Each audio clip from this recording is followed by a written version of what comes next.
For topic three, we're going to revisit the idea of conjugates. This is definitely something you talked about in your 171 class. This first comes up in algebra for most people when they're talking about factoring. We have something called the difference of perfect squares, and it factors as a set of conjugate pairs. Okay, so when you have conjugate pairs and you multiply them, the result is going to be the difference of perfect squares. We also talk about this when we introduce complex numbers, of course.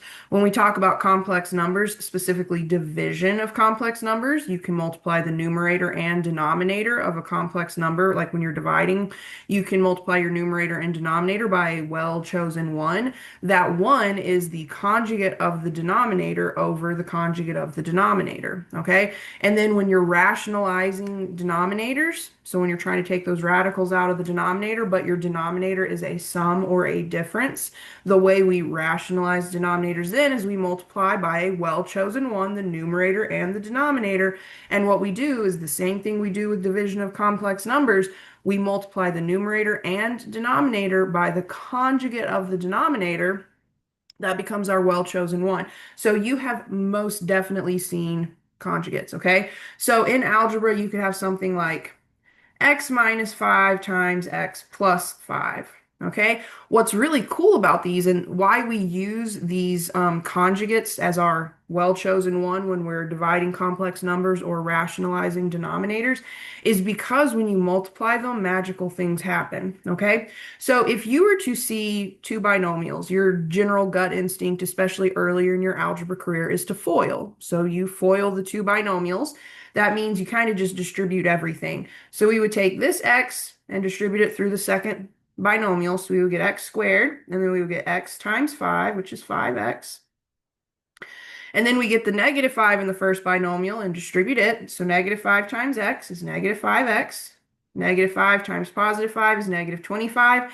And what happens when you multiply conjugate pairs is during that FOIL process, those middle terms, they always become 0. They cancel out. So you're left with x squared minus 25, which, as previously promised, this is the difference of squares. Now, we use this as our well-chosen one when we're dividing complex numbers and when we're rationalizing denominators because you can end up getting like a nice, pretty, like real number generally, okay? But for us, we just need to understand the basics. Now, as far as complex numbers are concerned, if we let z equal a plus bi, then we'll call this z bar. Z bar, that's just the z with like the little line over top of it. Z bar equals a minus bi is the conjugate of z. Okay. Now, what we're here to do is we're going to show something kind of cool. All right. So we don't need to get too deep into the weeds with conjugates. They're cool. They come up. They have usefulness. They're definitely going to be something we use as our well-chosen one for sure. All right. But here, what we want to do is we want to prove that a complex number times its conjugate is equal to the magnitude squared. Okay. So before we dive into kind of proving or showing that this is true, let's just concentrate on the magnitude squared first. Okay? So the magnitude squared, well, what is the magnitude of a complex number? The magnitude of a complex number is just x squared plus y squared, or you could think of it as a squared plus b squared. And I guess I'll use the a and the b because that's kind of what we're working with here for these complex numbers. So this would just be, let me get my marker, a squared plus b squared, and then we would want the square root of that, okay? That is your magnitude, okay? Now, if we were to take our magnitude and square it, that means we would want to take the square root of a squared plus b squared and square it. Well, what happens when you square a square root? Well, they're inverses of each other, so they just kind of unravel. All right, so if you square a square root, you're just going to be left with its radicand. So we can then say that the magnitude of z squared is just equal to a squared plus b squared. Okay, so kind of hold on to this for now.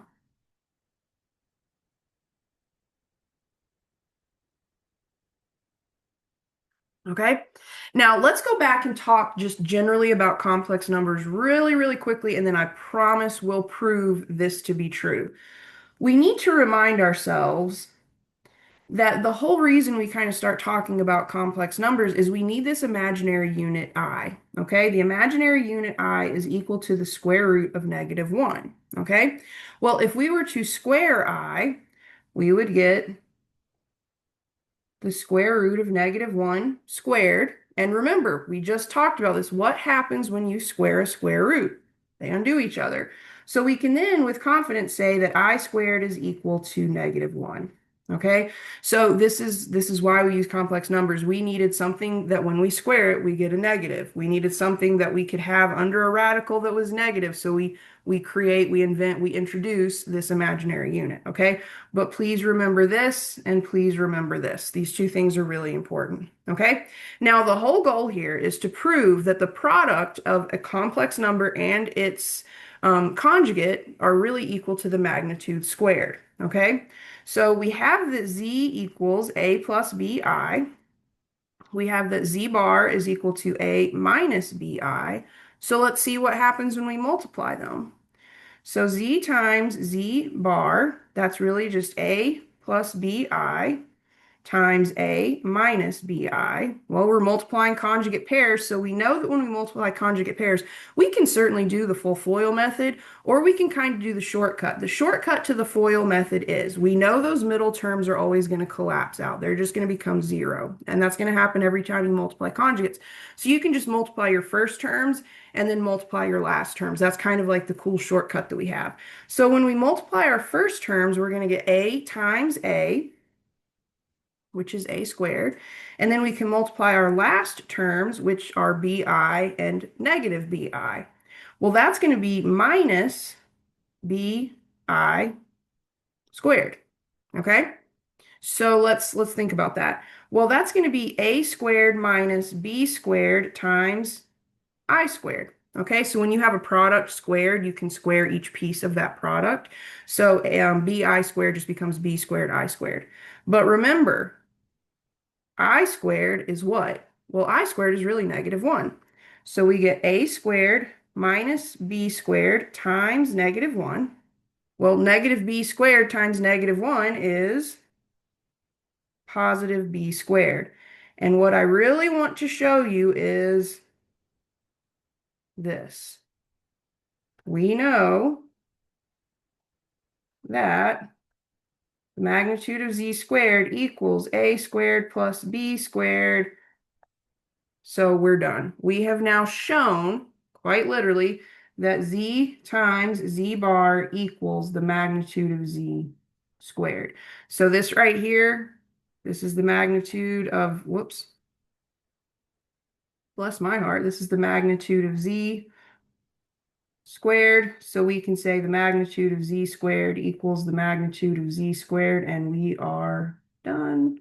Happy face. Okay, so that's just a little something about conjugates when you're specifically dealing with complex numbers. The product of a complex number and its conjugate is always going to be the magnitude squared.